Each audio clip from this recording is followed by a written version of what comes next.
اور ہماری مخلوقات میں سے وہ لوگ بھی ہیں جو حق کا رستہ بتاتی ہیں اور اسی کے مطابق انصاف کرتی ہیں، اور جن لوگوں نے ہماری آیتوں کو جھٹلایا ان کو ہم بتدریج اس طرح پکڑیں گے کہ ان کو معلوم ہی نہیں ہوگا، اور میں ان کو مہلت دیے جاتا ہوں، میری تدبیر بڑی مضبوط ہے۔ کیا انہوں نے غور نہیں کیا کہ ان کے رفیق یعنی پیغمبر کو کسی طرح کا بھی جنون نہیں ہے، وہ تو صاف صاف خبردار کرنے والے ہیں۔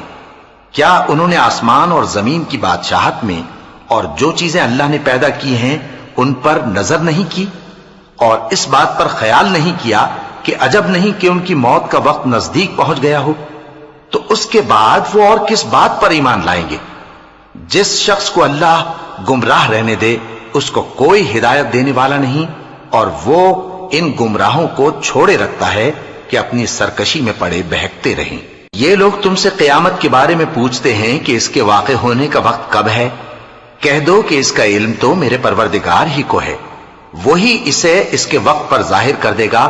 وہ آسمان اور زمین میں ایک بھاری بات ہوگی اور ناگہاں تم پر آ جائے گی۔ یہ تم سے اس طرح دریافت کرتے ہیں کہ گویا تم اس سے بخوبی واقف ہو۔ کہو کہ اس کا علم تو اللہ ہی کو ہے، لیکن اکثر لوگ یہ نہیں جانتے۔ کہہ دو کہ میں اپنے فائدے اور نقصان کا کچھ بھی اختیار نہیں رکھتا مگر وہ جو اللہ چاہے، اور اگر میں غیب کی باتیں جانتا ہوتا تو بہت سے فائدے جمع کر لیتا اور مجھ کو کوئی تکلیف نہ پہنچتی۔ میں تو مومنوں کو ڈر اور خوشخبری سنانے والا ہوں۔ وہ اللہ ہی تو ہے جس نے تم کو ایک شخص سے پیدا کیا اور اس سے اس کا جوڑا بنایا تاکہ اس سے راحت حاصل کرے، سو جب وہ اس کے پاس جاتا ہے تو اسے ہلکا سا حمل رہ جاتا ہے اور وہ اس کے ساتھ چلتی پھرتی ہے۔ پھر جب وہ بوجھ محسوس کرتی ہے یعنی بچہ پیٹ میں بڑا ہوتا ہے تو دونوں میاں بیوی اپنے پروردگار اللہ سے التجا کرتے ہیں کہ اگر تو ہمیں صحیح و سالم بچہ دے گا تو ہم تیرے شکر گزار ہوں گے۔ پھر جب وہ ان کو صحیح و سالم بچہ دیتا ہے تو اس بچے میں جو وہ ان کو دیتا ہے اس کا شریک مقرر کرتے ہیں، سو جو شرک وہ کرتے ہیں اللہ کا رتبہ اس سے بلند ہے۔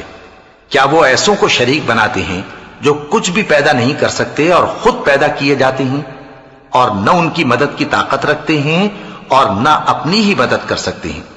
اور اگر تم ان کو سیدھے رستے کی طرف بلاؤ تو تمہارا کہا نہ مانے، تمہارے لیے برابر ہے کہ تم ان کو بلاؤ یا چپ کے ہو رہو۔ مشرکو، جن کو تم اللہ کے سوا پکارتے ہو تمہاری طرح کے بندے ہی ہیں، اچھا تم ان کو پکارو، اگر سچے ہو تو چاہیے کہ وہ تم کو جواب بھی دیں۔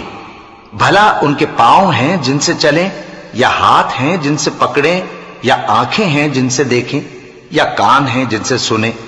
کہہ دو کہ اپنے شریکوں کو بلا لو اور میرے بارے میں جو تدبیر کرنی ہو کر لو، اور مجھے کچھ مہلت بھی نہ دو، پھر دیکھو کہ وہ میرا کیا کر سکتے ہیں۔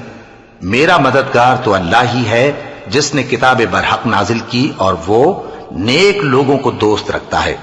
اور جن کو تم اللہ کے سوا پکارتے ہو وہ نہ تمہاری مدد کی طاقت رکھتے ہیں اور نہ خود اپنی ہی مدد کر سکتے ہیں، اور اگر تم ان کو سیدھے رستے کی طرف بلاؤ تو سن نہ سکیں، اور تم انہیں دیکھتے ہو کہ بظاہر آنکھیں کھولے تمہاری طرف دیکھ رہے ہیں مگر فی الواقع کچھ نہیں دیکھتے۔